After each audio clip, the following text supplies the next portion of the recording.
It started as an ordinary parent-teacher conference, the kind I had been to countless times before. I walked into the classroom expecting the usual spiel about test scores and behavior charts. Instead, I was met with a warm smile, sharp blue eyes, and a voice that seemed to carry the weight of genuine care. "Mrs. Carter, thank you for coming. I'm Mr. Hayes, Nathan's homeroom teacher." His handshake was firm yet gentle, and his eyes locked onto mine in a way that felt disarming. The meeting was supposed to last 15 minutes, but we ended up talking for almost an hour.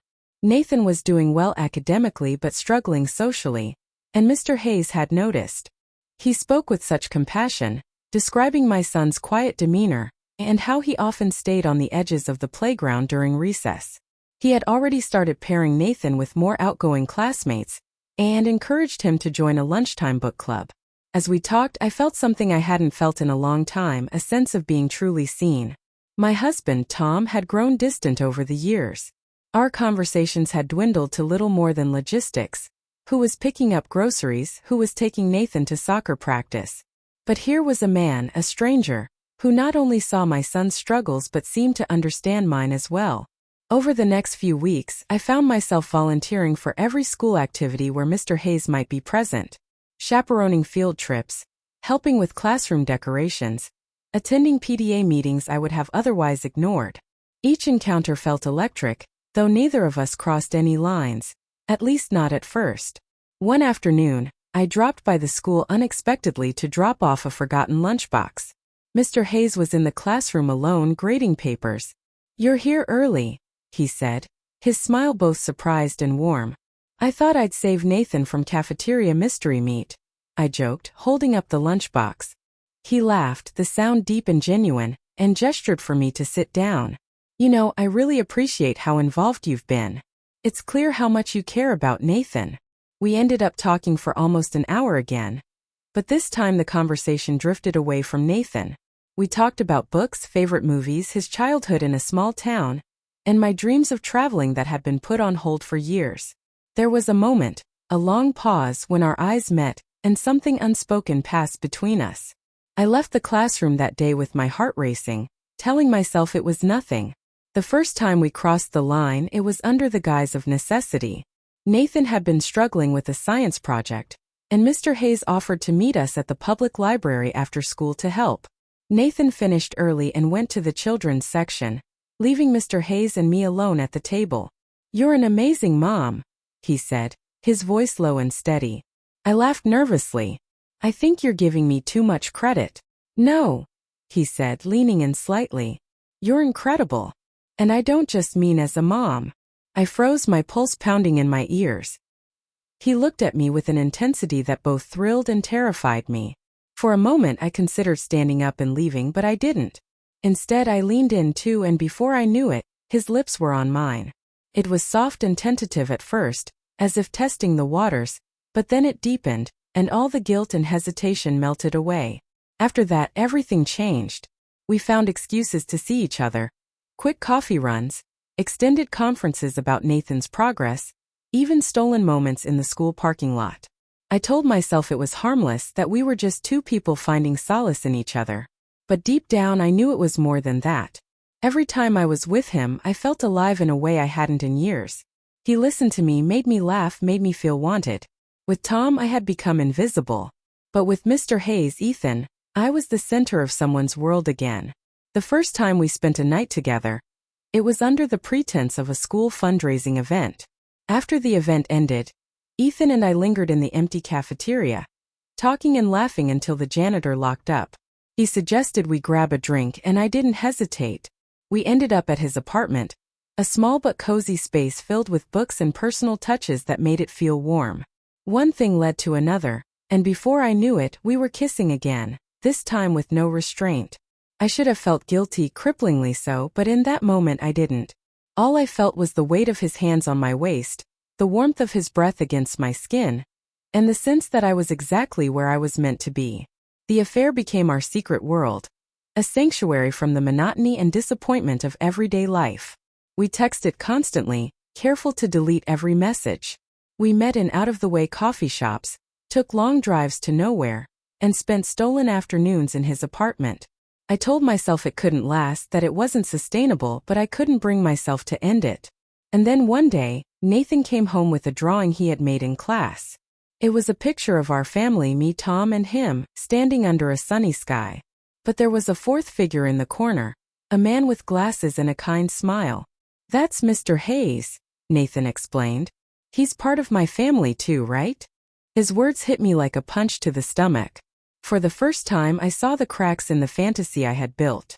What had started as a way to feel alive again was now something that could destroy my family if it ever came to light. I don't know how the story ends yet. I'm still living it, balancing on the knife's edge between desire and duty, between the woman I've become and the woman I used to be. Ethan has become a lifeline, a reminder that I'm still capable of feeling, of wanting, of being wanted. But every time I look at Nathan, or at Tom, I feel the weight of what I'm risking. Maybe I'll end it before it's too late. Or maybe I won't. All I know is that for the first time in years, I'm not just existing, I'm living. And sometimes that feels worth everything. As the weeks turned into months, the line between my two lives blurred further. Every moment with Ethan felt intoxicating. Yet each time I returned home, the weight of my deception bore down on me. I started to notice the little ways my guilt seeped into my daily life. I was more patient with Nathan, as if overcompensating for the betrayal. I went out of my way to engage Tom in conversations, asking him about work, about his day, even though his responses were always the same: short, indifferent, distracted. One evening, as I was preparing dinner, Tom came up behind me and placed a hand on my shoulder. It was a gesture so rare that it startled me. "Are you okay?" he asked, his voice uncharacteristically soft. I turned to face him, a forced smile on my lips. "Of course. Why wouldn't I be? You've just seemed different lately. Distant, maybe?" His brow furrowed as he studied me.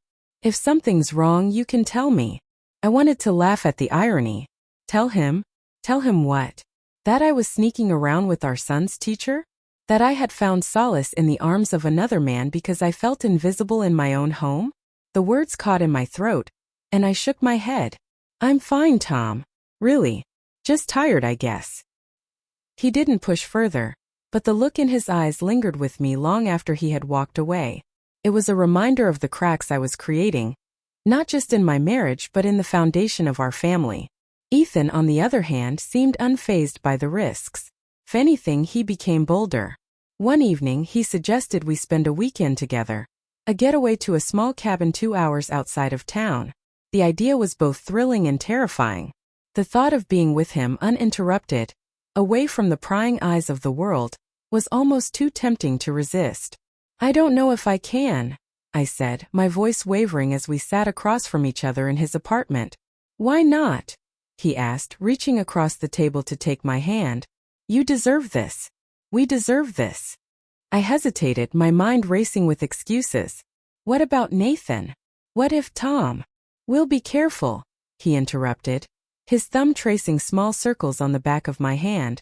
"Just think about it, okay?" That night, I lay awake in bed staring at the ceiling.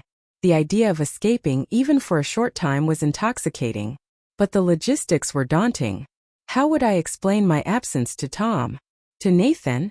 The lies were already piling up, and I wasn't sure I could keep track of them all. In the end, I went. I told Tom I was visiting an old college friend who lived a few hours away, someone I hadn't seen in years. He barely looked up from his phone when I told him, simply nodding and muttering, "Have fun." It was both a relief and a heartbreak that he didn't question me further. The cabin was everything Ethan had promised. Secluded, cozy, and surrounded by trees that seemed to stretch endlessly into the sky. For 2 days we lived in a bubble, disconnected from the outside world. We cooked together, drank wine by the fire, and stayed up late talking about everything and nothing. It felt like a dream, a stolen piece of happiness that I knew couldn't last. But as much as I wanted to lose myself in the fantasy, reality was never far away. Every time my phone buzzed with a text from Tom or a call from Nathan, I felt a pang of guilt that I couldn't shake. I was straddling two worlds, and the effort was starting to take its toll. When I returned home, things felt different. Tom greeted me with a quick kiss on the cheek, but there was something in his eyes that I couldn't place. Suspicion, perhaps, or maybe just indifference. Nathan was more vocal about missing me than I expected, clinging to my side all evening. It was a stark reminder of the cost of my choices. And then there was Ethan. The more time we spent together, the harder it became to pretend that our relationship wasn't affecting every other aspect of my life. He started to push for more time, more commitment, more of me. "I can't keep doing this," he said one afternoon as we sat in his car, parked in a quiet lot on the edge of town. "I hate sneaking around, hiding. I want to be with you, really be with you." His words hit me like a freight train. I wanted to tell him I felt the same, that I hated the secrecy and the lies just as much as he did. But I couldn't ignore the reality of my situation. "Ethan, I have a family," I said, my voice barely above a whisper. What we have. It can't be more than what it is." "Why not?"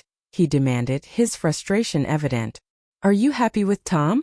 Do you really see yourself staying in a marriage where you're invisible?" His questions hung in the air, heavy and unanswerable. Was I happy with Tom? No. But was that enough to justify tearing my family apart? I didn't know. The turning point came unexpectedly. One evening, as I was helping Nathan with his homework, he looked up at me with those big, innocent eyes and asked, "Mom, do you love Dad?" The question caught me off guard. "Of course I do," I replied automatically, but the words felt hollow even to me. Nathan frowned as if sensing the lie. "Because you don't smile at him the way you used to. And he doesn't smile at you either." His observation was like a dagger to my chest. How long had Nathan been noticing the cracks in our marriage? How much had my actions, both with Tom and with Ethan, affected him? That night, as I lay in bed, I realized that I couldn't keep living this double life. Something had to give, but I didn't know if I had the strength to make the choice. Staying with Tom meant sacrificing the passion and connection I had found with Ethan. But leaving meant risking everything. My marriage, my relationship with Nathan, my entire sense of stability. In the days that followed, I started to pull away from Ethan. I canceled plans, ignored texts, and avoided any situation where we might be alone together. He noticed, of course, and confronted me after school one afternoon. "Are you ending this?" he asked, his voice filled with both anger and sadness. "I don't know," I admitted, tears welling in my eyes. I need time." He nodded, though his expression was pained. "Take all the time you need. But just know that I love you, and I'm not giving up on us." His words stayed with me long after he walked away. I loved him too, there was no denying that. But love wasn't always enough. Sometimes love came with sacrifices, with choices that tore you apart even as they set you free. And so here I am, still caught between two worlds, two lives, two versions of myself. I don't know how this story will end, but I know that whatever choice I make, someone will get hurt. Maybe even everyone. But for now, all I can do is take it one day at a time, hoping that I'll find the strength to do what's right, even if I'm not entirely sure what that is. As I drifted through the following weeks, life took on a surreal quality. At home, I played the role of the devoted wife and mother.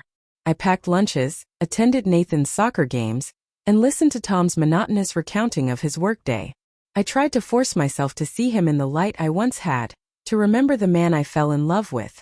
But the image was blurred, faded like an old photograph left too long in the sun. Ethan's presence loomed large, even when he wasn't around. Every time I saw his name on an email or passed him in the school hallway, my heart raced. He was patient with me, but I could sense the strain. He had pulled back as I had asked, but the distance was a charade. When our eyes met, even in crowded rooms, I felt the intensity, the longing. It was like trying to hold back a tide with my bare hands. One evening, while putting Nathan to bed, he surprised me with another one of his innocent, piercing observations. "Mom, why don't you and Dad do fun stuff together anymore?" "What do you mean, sweetie?" I asked, tucking the blanket around him. "Like, go out, laugh. You used to laugh a lot. Now you're always tired." He paused, his little face scrunched in thought. "Is it because of me?" The words hit me like a blow. "Oh, Nathan, no. It's not because of you. Never think that, okay?" He nodded, but his expression told me he wasn't convinced. After he drifted off, I sat by his bed for a long time watching him sleep. His words echoed in my mind, a painful reminder of the toll my choices were taking. Not just on me but on him. The guilt was a heavy weight I carried everywhere. but moments like this made it unbearable. At work the next day, I found myself unable to focus. The image of Nathan's face haunted me, and I began to question everything. Was I being selfish? Was I putting my happiness above my son's stability? His security? I wanted to talk to Ethan, to hear his voice, to let him reassure me that what we had was worth the cost. But I resisted the urge. Instead, I buried myself in tasks, hoping to drown out the noise in my head. That evening, Tom surprised me by suggesting we go out to dinner. A rare occurrence. I hesitated, but Nathan's words from the night before echoed in my mind, so I agreed. We went to a local Italian restaurant we used to frequent when we were dating. The familiarity of the place brought a pang of nostalgia, but the conversation was stilted, forced. "How's work?" I asked, swirling my wine in its glass. "Same as always," he replied with a shrug. "Busy. How about you?" "Fine," I said, offering a tight smile. We lapsed into silence, the clinking of silverware and murmur of other diners filling the void. As I watched him across the table, I realized how little I knew this man anymore. Once we had been inseparable, finishing each other's sentences, sharing our dreams. Now we were strangers sharing a life out of habit. The next morning, I found a note from Ethan in Nathan's homework folder. It was a small slip of paper, tucked carefully among the worksheets. "We need to talk. Meet me after school." The sight of his handwriting made my heart leap and sink at the same time. I knew what he wanted to say, and I knew I couldn't keep avoiding him forever. That afternoon, I parked a block away from the school and waited until the lot was nearly empty. Ethan was already there, leaning against his car, his arms crossed. When he saw me, his expression softened. "Thanks for coming." I nodded, unsure of what to say. The tension between us was palpable. "I know this has been hard for you," he began, his voice measured. "But I need to know where we stand. I can't keep living in limbo, Claire. I love you, but I need to know if you're willing to fight for us." Tears pricked my eyes. "Ethan, it's not that simple. I have a son, a family. I can't just walk away from that." He stepped closer, his eyes searching mine. "I know it's not simple. But you can't keep living a lie either. You deserve to be happy. We both do." His words tore at me. I wanted to believe him, to take the leap he was asking for. But the fear of what I might lose held me back. "I need more time," I said finally, my voice barely above a whisper. Ethan sighed, his shoulders slumping. "I'll give you time, Claire. But not forever." The days that followed were some of the hardest of my life. I threw myself into being the perfect mother, the perfect wife, as if I could convince myself that I didn't need Ethan, that I could make my marriage work. But the harder I tried, the more it felt like I was suffocating. Tom, oblivious as ever, seemed content to let me take the reins of our home life. He rarely questioned where I was or what I was doing, and part of me resented him for it. Did he even care? Or was he just as checked out of our marriage as I was? One evening, after Nathan had gone to bed, I found myself sitting alone in the living room, a glass of wine in hand. Tom was upstairs, scrolling through his phone as usual. The silence was deafening. I picked up my phone and opened a blank message to Ethan. My fingers hovered over the keyboard, my mind racing. I wanted to tell him I missed him, that I couldn't imagine my life without him. But I also wanted to tell him it was over, that I couldn't risk losing my family. In the end, I did neither. I put the phone down and stared at the ceiling, tears streaming silently down my face. The breaking point came unexpectedly, as breaking points often do. It was a Saturday morning, and Tom had taken Nathan to a soccer game. I was alone in the house folding laundry when the doorbell rang. I opened the door to find Ethan standing there, his face a mixture of determination and desperation. "I couldn't stay away," he said simply. "We need to talk." I stepped aside, letting him in. My heart was pounding so hard I thought it might burst. "I know I said I'd give you time," he began, pacing the living room. "But I can't do this anymore. I can't keep waiting for you to decide whether I'm worth it." His words hit me like a slap. "Ethan, you don't understand." "No, Claire," he interrupted, his voice rising. "I do understand. You're scared. I get that. But you're not just hurting yourself, you're hurting me. And whether you realize it or not, you're hurting Nathan too." At the mention of my son, I felt a surge of anger. "Don't you dare bring Nathan into this. He has nothing to do with us. Doesn't he? Ethan countered, his eyes blazing. Do you think he doesn't see what's happening? Kids are smarter than we give them credit for, Claire. He knows something's wrong. His words left me speechless. Deep down I knew he was right. Nathan had already noticed the cracks in my marriage, the changes in me. But hearing it said out loud was like a punch to the gut. I love you, Ethan said softly, stepping closer. But I can't keep being your secret. You have to choose, Claire. Me, or the life you're pretending to hold on to. Tears streamed down my face as I looked at him, my heart breaking in two.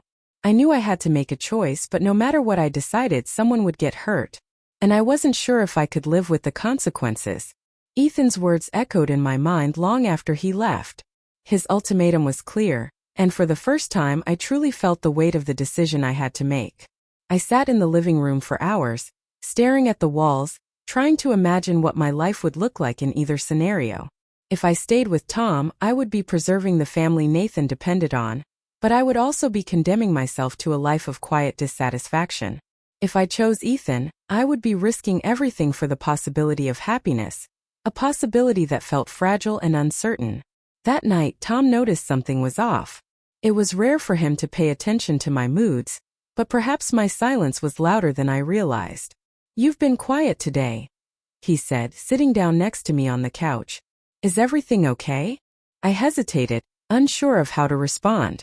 For a fleeting moment I considered telling him everything. The truth was burning inside me, desperate to be released. But when I looked at his face, tired, distracted, yet still familiar, I couldn't bring myself to do it. I'm fine, I lied. Just tired. He nodded, accepting my answer without question, and turned back to the TV. I watched him for a moment, wondering how we had gotten here. Once we had been everything to each other. Now we were little more than roommates. The thought filled me with a deep sadness. Over the next few days I tried to avoid Ethan. I ignored his texts and avoided places where I might run into him. But it was impossible to avoid him completely. At the end of the week I attended a parent-teacher event at the school, and there he was, standing at the front of the room talking to a group of parents. Our eyes met, and for a moment everything else disappeared. I saw the pain in his expression, the unspoken question. Have you decided? I quickly looked away, my heart pounding. After the event, as the room emptied, Ethan approached me. Claire, he said softly, his voice filled with both longing and frustration. We can't keep doing this. I know, I whispered, my throat tight. But I don't know what to do. He sighed, running a hand through his hair. You're stronger than you think. You just have to trust yourself. I wanted to believe him, but the thought of breaking up my family, of hurting Nathan, felt insurmountable. That weekend I decided to take some time for myself. I told Tom I needed a day to clear my head, and he barely blinked at the request. I drove to a nearby park, a place I used to go before Nathan was born, when life felt simpler. I walked along the trails, the crisp autumn air biting at my cheeks, and tried to sort through my emotions. As I walked, memories of my life with Tom surfaced. Our first date, our wedding day, the day we brought Nathan home from the hospital. There had been so much love between us once, so much hope for the future. But those memories felt like they belonged to a different person, a version of myself I barely recognized. And then there were my memories of Ethan, the way he made me feel alive, seen, understood. With him, I felt like the best version of myself, like I was more than just a wife and mother. But could that feeling last? Or was it just a fleeting escape from reality? When I returned home that evening, I found Tom in the kitchen, preparing dinner. It was a rare gesture, and I couldn't help but wonder if it was his way of trying to connect with me. How was your day? He asked, glancing at me over his shoulder. It was good, I said, hesitating. I did a lot of thinking. Yeah? About what? His tone was casual, but there was a hint of curiosity in his eyes. Us, I said, deciding to take a small step toward honesty. Our marriage. He froze for a moment, then turned to face me. What about it? I feel like we've drifted apart. I admitted, my voice shaking. I don't know how to fix it. He looked at me for a long moment, his expression unreadable. You're right, he said finally. We have drifted, and I don't know how to fix it either. His honesty surprised me. For so long I had assumed he was oblivious to the state of our marriage, But maybe he had been feeling the same distance, the same emptiness. "Do you want to fix it?" I asked, my voice barely above a whisper. He hesitated, then nodded. "I do. But it's going to take both of us." His words stayed with me that night. For the first time in years, I felt a glimmer of hope that maybe, just maybe, we could find our way back to each other. But at the same time, I couldn't ignore the pull I still felt toward Ethan. A few days later, Ethan called me. I almost didn't answer, but something inside me couldn't resist. "I need to see you," he said, his voice urgent. "Please, just one more time." I knew it was a bad idea, but I agreed. We met at the park, the same place where I had gone to think just days before. As soon as I saw him, the flood of emotions overwhelmed me. Love, guilt, longing, fear. "I'm sorry," I said, tears streaming down my face. "I don't know what to do." He stepped closer, his hands gently cupping my face. "You don't have to say anything. Just be here with me for now." And for a moment I let myself give in. We stood there, wrapped in each other's arms, the rest of the world fading away. But as much as I wanted to stay in that moment forever, I knew it wasn't sustainable. "I can't keep doing this," I said, pulling away. "I have to make a choice." "And what's your choice?" he asked, his voice trembling. "I don't know yet," I admitted. "But I promise I'll let you know soon." The days that followed were some of the hardest of my life. I wavered between the two paths in front of me, each one filled with both promise and heartbreak. I spent long nights staring at the ceiling, imagining what my life would look like in either scenario. In the end, I knew I couldn't keep delaying the inevitable. It was time to choose. But as I sat down to write the messages that would change my life forever, my hands trembled and my heart ached. Because no matter what I chose, I would be leaving part of myself behind. The moment I realized I couldn't delay my decision any longer, I felt a sense of dread settle in my chest. There was no easy answer, no scenario where I could walk away unscathed. The choice wasn't just about me. It was about Nathan, about Tom, about the fragile balance of our lives that I had thrown into chaos. That night, I put Nathan to bed as usual, reading him his favorite story and tucking him in. As he drifted off, I lingered by his bedside, brushing a strand of hair from his forehead. His innocence felt like both a blessing and a burden. He deserved a stable, happy home. He deserved a mother who put him first, no matter the cost to herself. When I finally made my way to the living room, Tom was sitting on the couch, a glass of whiskey in his hand. He looked up as I entered, and for a moment we just stared at each other. The unspoken tension that had been building for months hung thick in the air. "Claire," he said, breaking the silence. "We need to talk." The words sent a jolt of panic through me. Did he know? Had he figured out what I'd been hiding? "Okay," I said cautiously, sitting down across from him. He took a deep breath, staring into his glass before speaking. "I know things haven't been right between us for a long time.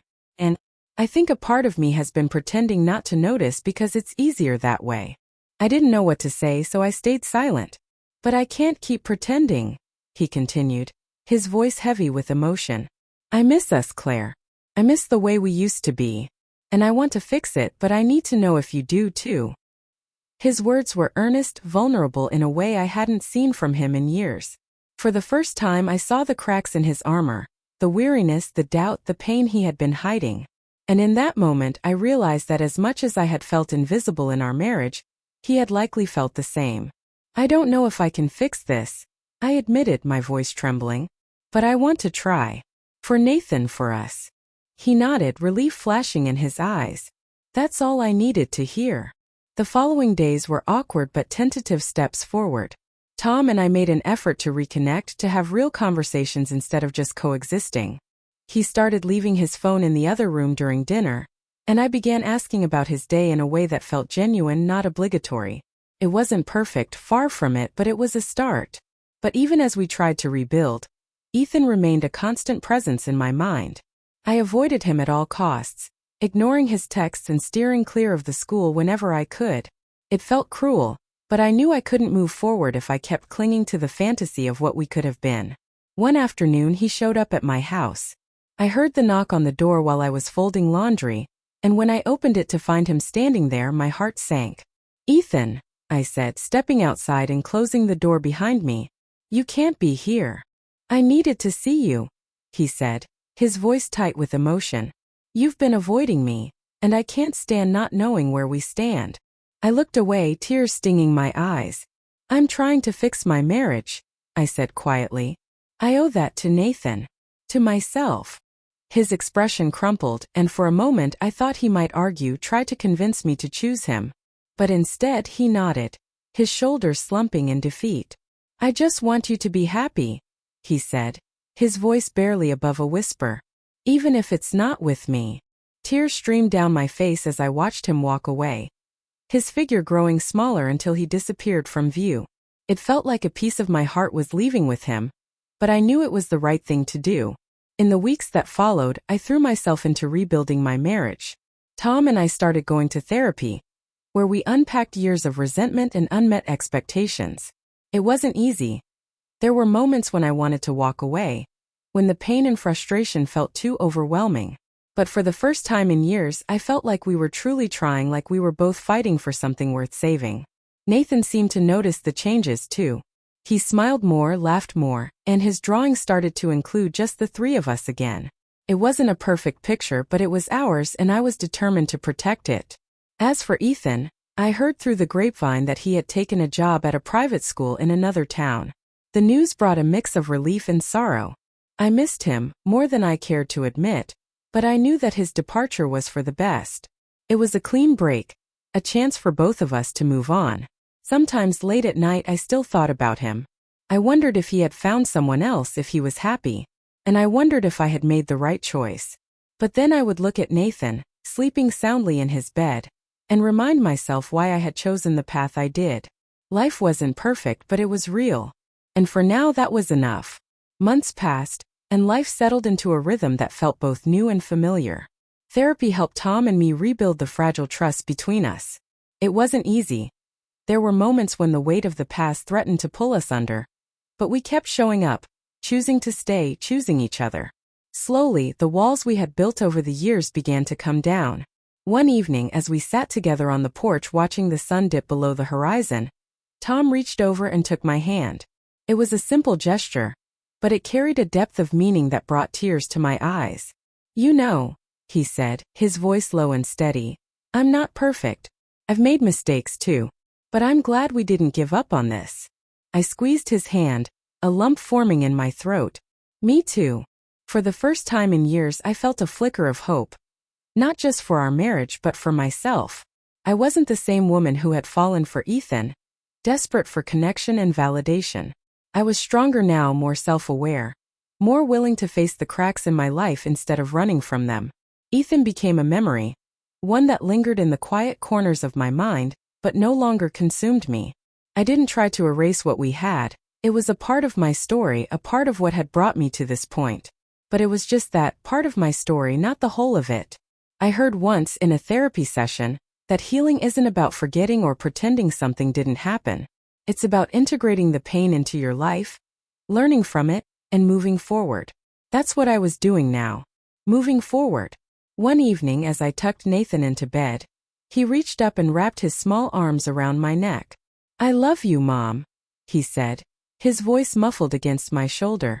"I love you too," I whispered, holding him tightly. In that moment I knew I had made the right choice. It wasn't the easy choice, and it wasn't without sacrifice. But it was the choice that gave me the chance to rebuild, not just my family but myself. Life wasn't perfect, and it never would be. But it was real and it was mine. And for the first time in a long time that felt like enough.